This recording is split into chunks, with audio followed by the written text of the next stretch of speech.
Marcus had been working as a DoorDash driver for just over a year. The gig had its ups and downs, but it offered freedom. No boss hovering over his shoulder, no office politic. Tonight, though, was different. Something about the atmosphere felt heavier than usual. The city streets, usually bustling even at night, were eerily quiet as he drove to the pickup location, a 24-hour burger joint downtown. He grabbed the bag of food and double-checked the delivery instructions. Deliver to 142 Ridgeway Industrial Park. Leave inside the side door. Ridgeway Industrial Park wasn't exactly a welcoming destination. Marcus had been there a few times for deliveries, but it was always unsettling. Deserted lots, broken streetlights, and the occasional stray cat scurrying into the shadows. Tonight, as his GPS guided him closer, the air grew colder, and a light fog began to roll in. When Marcus arrived, he immediately noticed the warehouse was in worse shape than he remembered. The towering structure seemed to sag under the weight of its own decay. Rust streaked down its walls, and broken windows gaped like missing teeth. His headlights swept across the gravel lot, revealing nothing but emptiness. He sat in his car for a moment, debating whether to go through with it. It's just a quick drop-off, he muttered to himself, gripping the steering wheel. In and out, grabbing the food bag, he stepped out into the cold night air.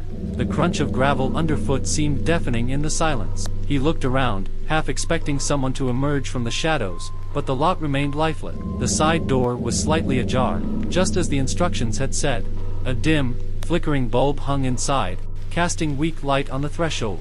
Marcus hesitated, the food bag dangling from his hand. His instincts whispered warnings, but he pushed them aside. Just do it quick, he told himself, pushing the door open. The air inside was stale, thick with the scent of mildew and rust. His footsteps echoed as he walked a few steps in, placing the bag on a nearby crate. He was about to leave when a sound stopped him cold. Ring, ring. A phone. It rang out sharply in the cavernous space, its source hidden in the darkness. Marcus's stomach tightened. Who would be calling at this hour? More importantly, who would answer? Hello? He called, his voice quivering. The sound bounced off the walls, amplifying his fear. No response. The phone continued to ring, each tone more unnerving than the last. Marcus's eyes darted around, trying to pinpoint the source of the noise. That's when he saw it. A figure stood motionless at the edge of the light, just beyond the reach of the flickering bulb. Marcus's breath hitched. The figure's outline was faint but unmistakable. A person, tall and broad-shouldered, standing perfectly still. He tried to convince himself it was a mannequin or a trick of the light, but deep down, he knew better. Hey, your food's here, Marcus shouted, hoping to mask the fear in his voice. The figure didn't move, didn't respond. The phone abruptly stopped ringing, plunging the warehouse into an oppressive silence. Marcus's heart pounded in his chest. He backed toward the door, his every nerve on edge. Then, the footsteps started. They were slow at first, deliberate, each step echoing in the vast emptiness. The figure began to move, stepping closer to the light. Marcus didn't wait to see more. He turned and bolted for his car, the sound of his frantic steps mixing with the slow, methodical ones behind him. The gravel crunched loudly beneath him as he reached his car.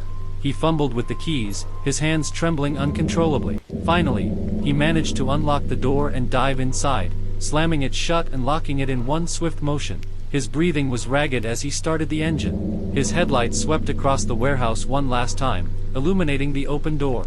The figure now stood in the doorway, its features obscured by shadow. Marcus didn't wait to see what would happen next. He floored the accelerator, tearing out of the lot and onto the empty road. His rearview mirror revealed the figure still standing there, watching as he disappeared into the fog. Marcus couldn't shake the experience, even after he got home. His hands were still shaking as he typed out a report to the delivery app and the local police. He wanted to forget it ever happened, but a part of him needed answers. Days later, a detective called him back. What they revealed sent chills down his spine.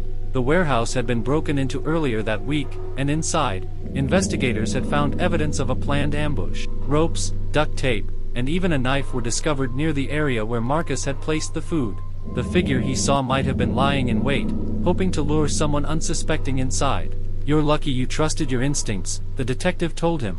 It could have ended very differently. From that night on, Marcus adopted a strict rule.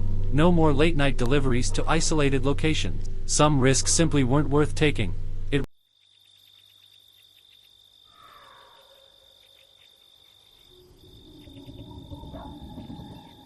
was an ordinary Thursday evening when Jenna, a seasoned pizza delivery driver, received an order to a quiet suburban neighborhood. She had done dozens of deliveries in the area before and had come to appreciate its well-lit streets and friendly residents. But that night, something felt different, though she couldn't quite put her finger on why. The address was a small, single-story house at the end of a cul-de-sac. It looked unremarkable enough: a neat lawn, a porch light glowing warmly, and no sign of movement inside. Jenna parked her car in the driveway and grabbed the pizza, her keys jingling softly as she stepped out. As she approached the front door, a strange sensation prickled at the back of her neck, the unmistakable feeling of being watched. She paused and glanced over her shoulder. The cul-de-sac was deserted, the streetlights casting long shadows on the pavement. Shaking off her unease, she knocked on the door. A man in his late 40s answered. His face was pale, his eyes darting nervously as he handed her a few bills. "Thanks," he mumbled, barely making eye contact before shutting the door. Jenna stood there for a moment, puzzled by his behavior, but ultimately shrugged it off and returned to her car. As Jenna reversed out of the driveway, she noticed something odd in her rearview mirror: a dark car parked a few houses down. It hadn't been there when she arrived. Its headlights were off, but she could faintly see a figure sitting in the driver's seat. She brushed it off as a coincidence and drove away. But as she turned onto the main road, the car followed. At first, Jenna didn't think much of it. Maybe they were just heading in the same direction. But after a few turns, it became clear: they weren't just driving, they were trailing her. Her heart rate quickened as she tested her theory, taking an unexpected left onto a quiet residential street. The car followed. She turned right, then left again, weaving through the neighborhood in an erratic pattern. The car stayed with her every step of the way. Jenna's hands gripped the steering wheel tightly as she tried to think. Her mind raced through possibilities. Was it someone from the delivery? A random stranger? Or something worse? She reached for her phone to call 911 but realized it was sitting in the passenger seat under a stack of receipts. Grabbing it would mean taking her eyes off the road, and with the car tailing so closely, she didn't dare risk it. Desperate, Jenna made a quick decision and pulled into the parking lot of a well-lit gas station. She parked near the entrance, hoping the bright lights and security cameras would deter whoever was following her. The dark car pulled in too, stopping at the far edge of the lot. Jenna could feel the driver's gaze on her as she sat frozen in her seat. She contemplated running inside to call for help but feared leaving the relative safety of her locked car. Minutes felt like hours as the two vehicles remained stationary. Finally, the dark car's headlights flickered on, and it slowly began to roll forward. Jenna's heart pounded as it approached, its windows tinted too dark to see inside. The car stopped beside hers. Jenna's breath caught in her throat as the driver's window rolled down just a crack. A man's voice called out, low and unervingly calm, "You shouldn't drive alone at night." Before she could respond, the car peeled out of the lot, tires screeching as it disappeared into the night. Shaken, Jenna called the police as soon as she was safe. Officers arrived at the gas station and took her statement, but there wasn't much they could do without a clear description of the suspect or license plate. The experience left Jenna rattled for weeks. She started changing her delivery routes and schedules, always keeping an eye on her mirrors. Though the man never resurfaced, the chilling encounter served as a grim reminder: the job wasn't as harmless as it seemed. From that night on, Jenna carried pepper spray in her car and never let her guard down.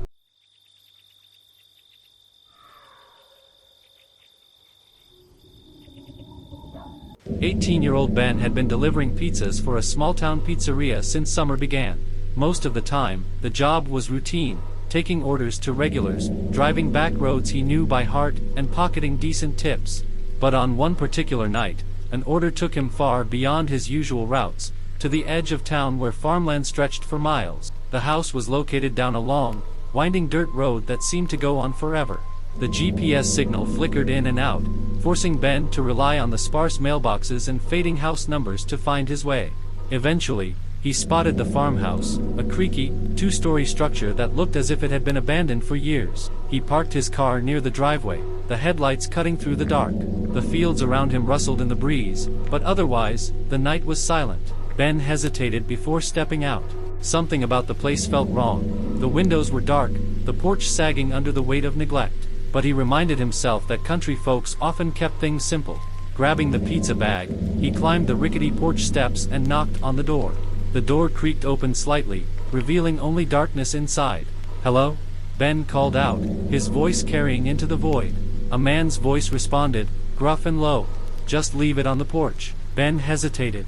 The man didn't sound close, more like he was speaking from deeper inside the house. "All right, no problem," Ben replied, setting the pizza down on the porch. As he turned to leave, a faint noise caught his attention, a soft, muffled sound, like someone crying. He froze, straining to hear more. It came again, this time clearer, a whimpering noise that sent chills down his spine. Ben glanced back at the house, then at his car parked a few yards away. Every instinct screamed at him to leave, but curiosity got the better of him. He stepped off the porch and walked around the side of the house, following the sound. The noise led him to a weathered barn standing a short distance from the house. Its doors were ajar, swinging slightly in the breeze. Ben's flashlight barely penetrated the darkness as he stepped inside, the beam bouncing off old tools and rusting machinery. In the far corner, something caught his eye, a crumpled shape lying on the dirt floor.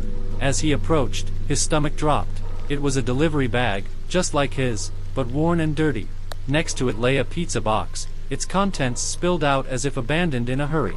The whimpering noise came again, louder this time, echoing from somewhere above him. Ben shone his flashlight upward, revealing a narrow loft. His heart raced as he climbed the creaky ladder, the beam of light trembling in his shaky hand. At the top, he found nothing but an old mattress and empty food containers. The whimpering had stopped. The silence was deafening, and the oppressive weight of the barn seemed to close in around him. Suddenly, a loud crash echoed below, and the barn doors slammed shut. Ben's flashlight flickered as he scrambled down the ladder, his mind racing with panic. When he reached the ground, the barn was eerily silent again. He sprinted for the doors, pushing them open with all his strength. As he stepped outside, a shadow moved across the porch of the farmhouse. Ben didn't stop to look. He ran to his car, jumped in, and started the engine. His tires spun in the dirt as he tore down the driveway, the barn and farmhouse quickly disappearing into the rearview mirror.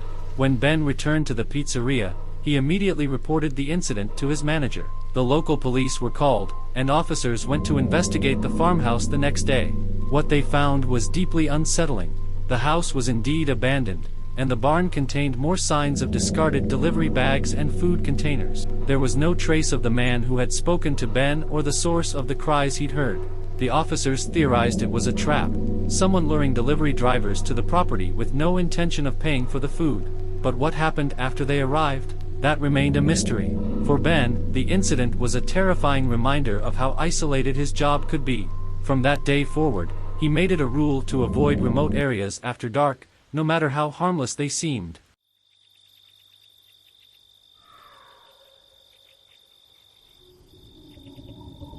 Kevin was the kind of person who always went out of his way to help others. As a part-time courier who spent most of his evenings driving, he often encountered stranded motorists and never thought twice about offering assistance. But one rainy night on a lonely stretch of highway, Kevin learned that kindness could come at a cost. It had been a long day of deliveries, and Kevin was heading home on the back roads to avoid heavy traffic. The rain poured relentlessly, drumming on his windshield and turning the asphalt into a glistening ribbon of water. His wipers struggled to keep up, but he felt calm. There wasn't another car in sight. As he rounded a bend, his headlights caught a figure on the shoulder of the road. A man stood hunched over, waving his arms desperately. His car, a beat-up sedan, sat a few yards away with its hood propped open. Kevin hesitated for a moment, debating whether to stop. It was late, and something about the situation seemed off. But the man looked genuinely distressed, his clothes soaked through and his posture slumped. Kevin pulled over, rolling his window down just a crack. "Hey, you all right?" he asked, his voice barely cutting through the sound of the rain. The man nodded vigorously. Yeah, my car broke down. I've been out here for hours, man. Can you give me a lift to the next gas station? It's not far." Kevin glanced at the empty road ahead. He didn't want to leave someone stranded, especially in this weather. After a brief pause, he unlocked the passenger door. "All right, hop in." The man climbed in, water dripping from his clothes onto the seat. He looked to be in his late 30s, with unkempt hair and a scruffy beard. His eyes darted nervously, but Kevin chalked it up to the stress of being stuck in the rain. "Thanks, man," the hitchhiker said, his voice shaky. "I don't know what I would have done if you hadn't stopped." "No problem," Kevin replied, though he couldn't ignore the growing unease creeping up his spine.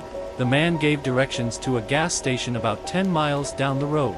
As they drove, the conversation was stilted, the hitchhiker alternating between long silences and bursts of nervous chatter.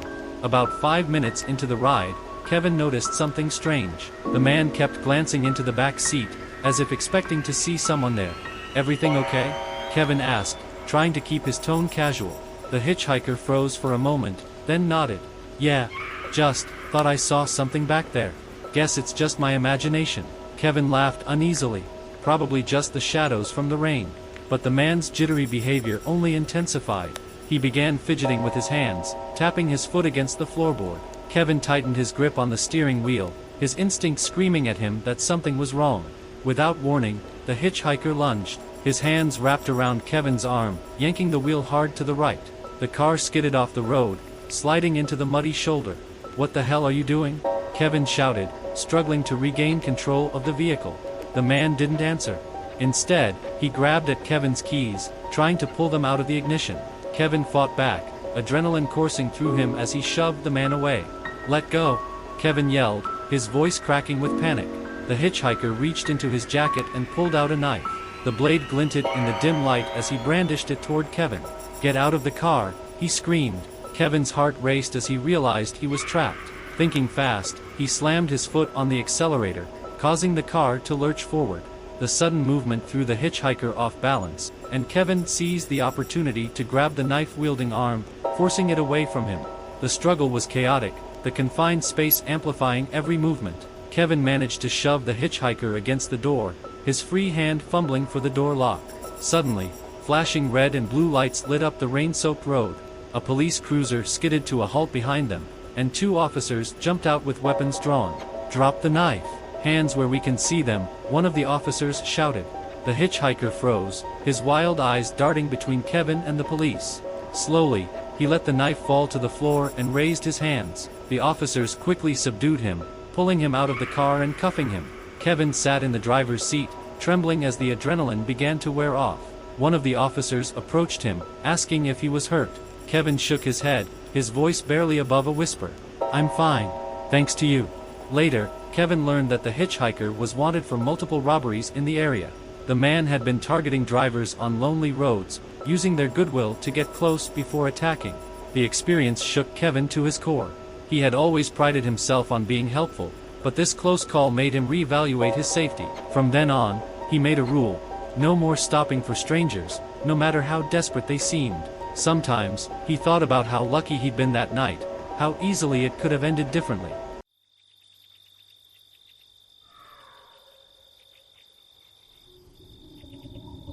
Mia had been delivering for her local Chinese restaurant for 2 years. She was used to dealing with all kinds of customers, some cheerful, some rude, and others who barely spoke a word.